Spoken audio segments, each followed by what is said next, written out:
সুপারিশ করলেন কিন্তু সুপারিশ গ্রহণ করা হলো না, এমন সুপারিশের কোনো দাম নাই।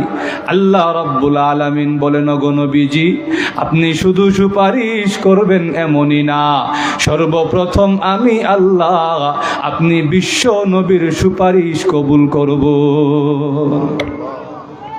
শুধু তাই নয়, আল্লাহর নবী বলেন, আনা সাইয়্যিদু ওয়ালাদি আদম ইয়াউমাল কিয়ামা, কিয়ামতের কঠিন দিবসে আমি বনি আদম আলাইহিস সালামের সন্তানদের সর্দার হব, আমি বিশ্ব নবী হব, কিয়ামতের মাঠের সর্দার। আমি বিশ্ব নবী যতক্ষণ না পর্যন্ত জান্নাতে না যাব, জান্নাতের গেট খোলা হবে না।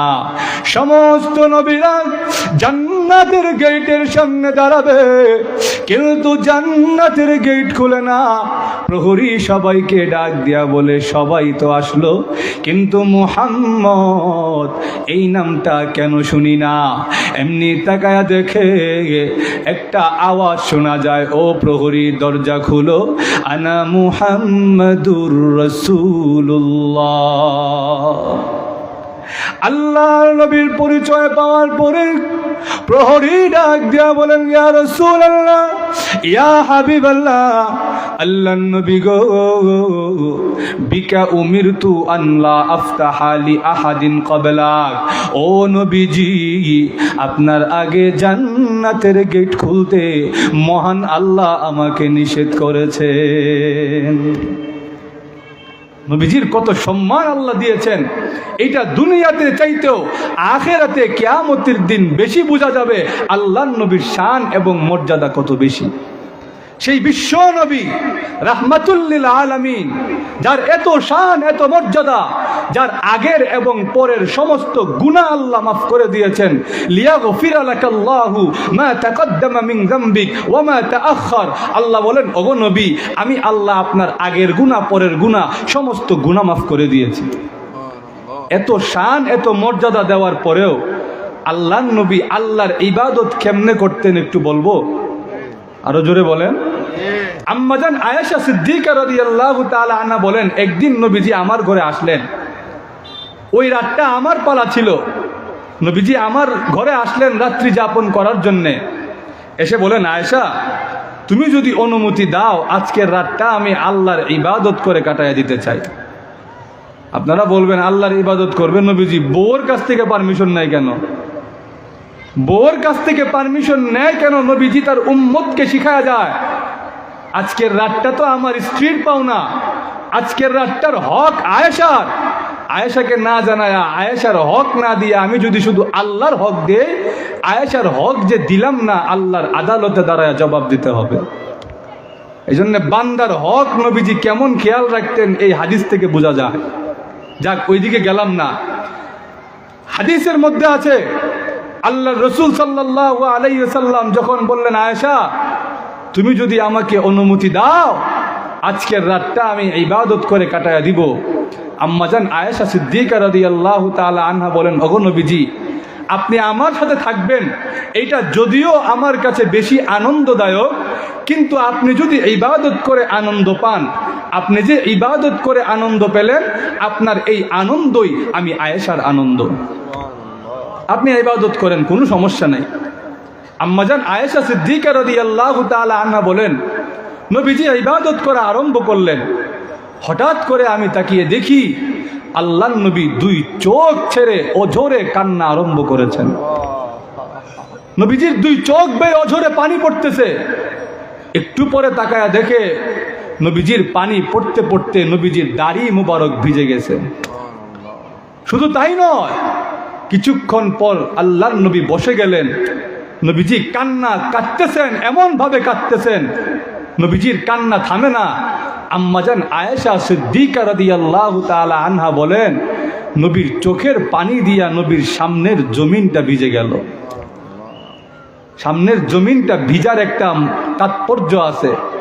আপনি যদি কাঁদতে কাঁদতে সামনের জমিনটা ভিজে যায়, আপনার চোখের পানি জমিনের মধ্যে পড়ে যায়, আল্লাহ রসুল বলেন, মান যাকারাল্লাহ ফাফাদাত আইনা হাত্তা ইউসিবাল আরদ লাম ইউআযযিবহুল্লাহু ইয়াওমাল কিয়ামা। কোন বান্দা যদি আল্লাহর কথা স্মরণ করার সাথে সাথে চোখ দিয়ে পানি বের হয়ে যায়, আর ওই চোখের পানি যদি জমিনে পড়ে, কিয়ামতের দিন আল্লাহ ওই বান্দাকে কোনো শাস্তি দিবেন না। আম্মা জানা আয়েশা সিদ্দিকা রাদিয়াল্লাহু তাআলা আনহা বলেন, আল্লাহর নবী এমন ভাবে কাঁদতে আরম্ভ করলেন, আল্লাহর নবীর চোখের পানি দিয়া নবীর সামনের জমিনটা ভিজে গেল। এমন সময় কামরার মধ্যে বিলাল রাদিয়াল্লাহু আনহু প্রবেশ করলেন।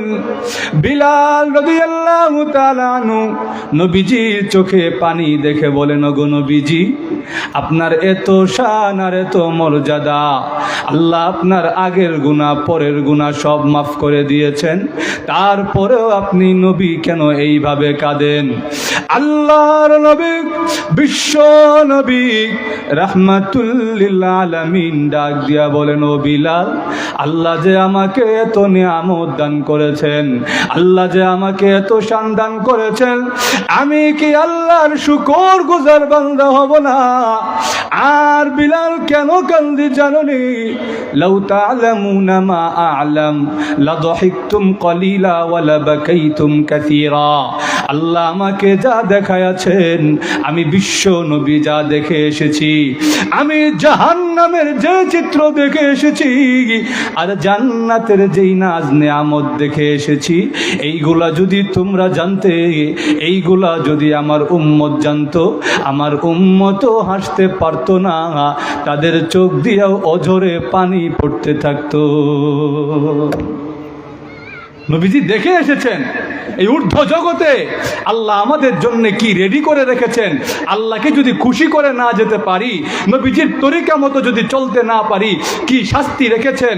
আর আল্লাহকে যদি খুশি করে যেতে পারি, রসুলের তরিকা মতো চলতে পারি, কি নাজ নেয়ামত আমাদের জন্য রেখেছেন, এইটা নবীজি দেখে এসেছেন। এই জন্য নবীজি বলেন, যদিও আল্লাহ আমার আগের গুনাহ পরের গুনাহ সব গুনাহ মাফ করে দিয়েছেন, এরপরেও আমি বিশ্ব নবী কেন আল্লাহর দরবারে কাঁদি জানোনি? এক নম্বর কারণ হলো আমি বিশ্ব নবী আমার আল্লাহর শুকরিয়া কৃতজ্ঞতা আদায় করি। দুই নম্বর কারণ হলো আল্লাহ যে আমাকে দেখাইছেন ওইগুলো আমি সহ্য করতে পারি না। আমার উম্মত তো জানে না জাহান্নামের শাস্তি কতটা ভয়াবহ। ওই জাহান্নামের শাস্তি সহ্য করবার মতন ক্ষমতা আমার উম্মতের নাই। কিন্তু আমার উম্মত জানে না ওই শাস্তি কতটা ভয়াবহ। জাহান্নামের আগুন তো এমন আগুন, ওই আগুনে যাওয়ার আগেই আগুনের তাপ পাওয়ার সাথে সাথে বান্দার চামড়া গোশত এগুলো খসে খসে পড়তে থাকবে। জাহান্নামের আগুন এমন ভয়াবহ, ইয়াওয়াদ্দুল মুজরিম লাউ ইফতাদি মিন আযাবি ইয়াউমিইযিন বিবানি। যে অপরাধী যাকে জাহান্নামে দেওয়া হবে, সে আল্লাহরে কবে, আল্লাহ আমার ছেলেরে নিয়ে যান, আমার মেয়েরে নিয়ে যান, এরপরও আমারে বাঁচান, আমারে জাহান্নামের আগুনে দিয়েন না। আল্লাহ এতেও যদি না হয়, ওয়াসাহিবাতিহি, আমার বউ আমার স্ত্রীকে নিয়ে যান, এরপরে আমাকে দিয়েন না। এতেও যদি না হয়, ও আখি, আমার ভাই ব্রাদার যা আছে সবাইরে নিয়ে যান, আল্লাহ আমারে জাহান্নামে দিয়েন না। আল্লাহ এতেও যদি না হয়, ওয়া ফাসিলাতিহিল্লাতী তু'বি, যেই দল, যেই পার্টি, যেই গোত্র তাকে দুনিয়ার জীবনে শেল্টার দিত, সাহায্য করত, দুনিয়াবি জিন্দিগিতে কোনো বিপদ পড়লে যেই গোত্র, যেই দল, যেই বংশ তাকে আশ্রয় দিত, আল্লাহ আমার ওই দল, আমার ওই পার্টি, আমার ওই বংশরে আপনি নিয়ে যান, এরপর আমারে মুক্তি দেন। আল্লাহ এতেও যদি না হয়, ওয়ামান ফিল আরদি জামিআ, সারা জগতের সবাইরে নিয়ে যান, আল্লাহ সবাইরে জাহান্নামে দিয়ে দেন, কিন্তু আল্লাহ আমারে জাহান্নামে দিয়েন না। এইভাবে কাটতে থাকবে। আল্লাহ বলে, না, কাল্লা ইন্নাহা লাযা নাযাআতান লিশ-শাওয়া তাদউ মান আদবারা ওয়া তাওয়াল্লা।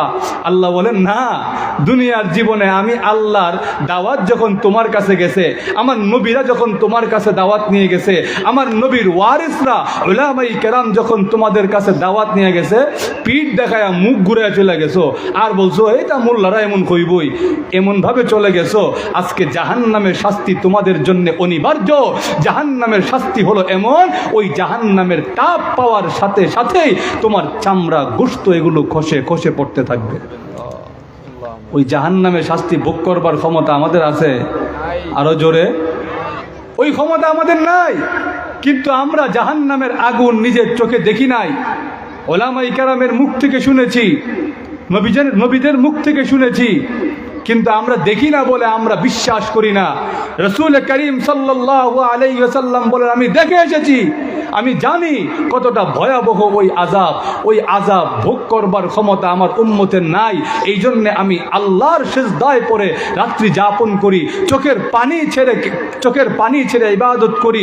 আমার উম্মতকে শিখায়া যায়, ও আমার উম্মতেরা, আমি রসুলের মতো, আমি রসুলের তরিকা অনুসরণ করে যদি ইবাদত করতে পারো, রাত্রিগুলো যদি আল্লাহর আদালতে দাঁড়ায়া, আল্লাহর দরবারে দাঁড়ায় যেতে পারো, যদি রাত্রিটা আল্লাহর দরবারে দাঁড়ায় যাপন করতে পারো, আল্লাহর বান্দা হয়ে যাবে। আর আল্লাহর বান্দা হয়ে গেলে তুমি কিয়ামতের দিন জাহান্নামের আগুনে যাবে না।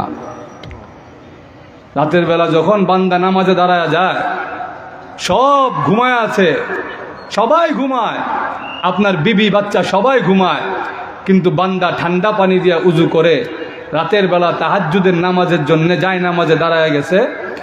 আল্লাহ রসুল সাল্লাল্লাহু আলাইহি ওয়াসাল্লাম বলেন, আল্লাহ তাআলা ওই বান্দার দিকে তাকায়া মুচকি মুচকি হাসে। তো জোরে কন্যা সুবহানাল্লাহ। ফেরেশতাদেরকে জিজ্ঞেস করে, ও ফেরেশতারা, আমার বান্দা কি করে, আমরা কি করি আল্লাহ জানেনি? আরো জোরে। এরপরেও ফেরেশতাদেরকে কেন জিজ্ঞেস করে? সাক্ষী রাখার জন্য। ও ফেরেশতারা, তোমরা তো বলেছিলে এই মানুষগুলা দুনিয়াতে গেলে দাঙ্গা হাঙ্গামা সৃষ্টি করবে, রক্তারক্তি করবে, তাকায়া দেখো সারা দুনিয়া ঘুমায়, আমার বান্দা আমার দরবারে হাজির হয়ে গেছে। হ্যাঁ ফেরেশতারা, শুনে রাখো, সারা দুনিয়া ঘুমায়, আর আমার বান্দা যখন আমার দরবারে হাজির হয়েছে, আমি আল্লাহর সন্তুষ্টি লাভের জন্যে একটাই আশা বুকে নিয়ে দাঁড়াইছে, আমি আল্লাহ যেন তাদের গুনাহ মাফ করে দেই। হ্যাঁ ফেরেশতারা, শুনে রাখুক, সারা দুনিয়া ঘুমায় আর আমার বান্দা আমার দরবারে হাজির হয়েছে, আমি আল্লাহ তোমাদেরকে সাক্ষী রেখে ঘোষণা দিলাম, আমি আল্লাহ আমার বান্দার জিন্দেগির গুনাহ মাফ করে দিয়েছি। والذين يبيتون لربهم سجدا وقياما والذين يقولون ربنا اصرف عنا عذاب جهنم إن عذابها كان غراما। রহমানের বান্দা হলো তারা যারা রাত্রিগুলো আল্লাহর দরবারে দাঁড়ায়া, আল্লাহর সিজদায় পড়ে, আল্লাহর সামনে দাঁড়ায়া রাত্রিগুলো পার করে দেয় আর বলে, আল্লাহ আমাদেরকে জাহান্নামের আগুন থেকে ফিরান, এই জাহান্নামের আগুন সহ্য করবার মতো ক্ষমতা আমাদের। আরো জোরে। এই জন্যে ভাইয়েরা আমার, যদি আল্লাহর বান্দা হইতে হয়, রহমানের বান্দা যদি হইতে হয়, আমার দাবি না, আল্লাহর দাবি যে এরা আমার বান্দা, এই গুণগুলো তাদের হবে, এরা রহমানের বান্দা এমন না।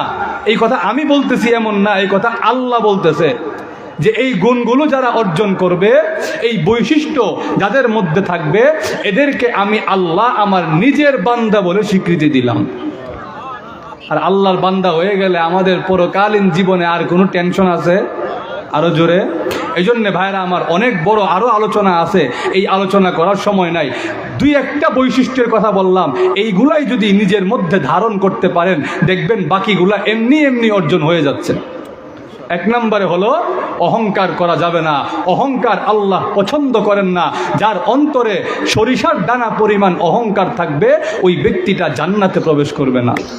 আল্লাহ রসুল সাল্লাল্লাহু আলাইহি সাল্লাম বলেছেন, দুই নম্বরে হলো মূর্খ জাহিলদের সঙ্গে তর্কে লিপ্ত হওয়া যাবে না। তিন নম্বরে হলো আল্লাহর সামনে দাঁড়ায়া রাত্রি যাপন করতে হবে, রাত্রির একটা অংশ আমার আল্লাহর জন্য ওয়াকফ করে দিতে হবে। এই অংশে আমি আমার আল্লাহর সামনে দাঁড়ায় যাব, আমি আমার আল্লাহর দরবারে সেজদায় লুটে পড়ব, আল্লাহর কাছে দোয়া করব, আল্লাহ আমাকে আপনি জাহান্নামের আগুনে দিয়েন না। এই বৈশিষ্ট্যগুলো অর্জন করতে পারলে আল্লাহ বলেন, তোকে আমি আল্লাহ আমার নিজের বান্দা বলে স্বীকৃতি দিয়ে দিলাম।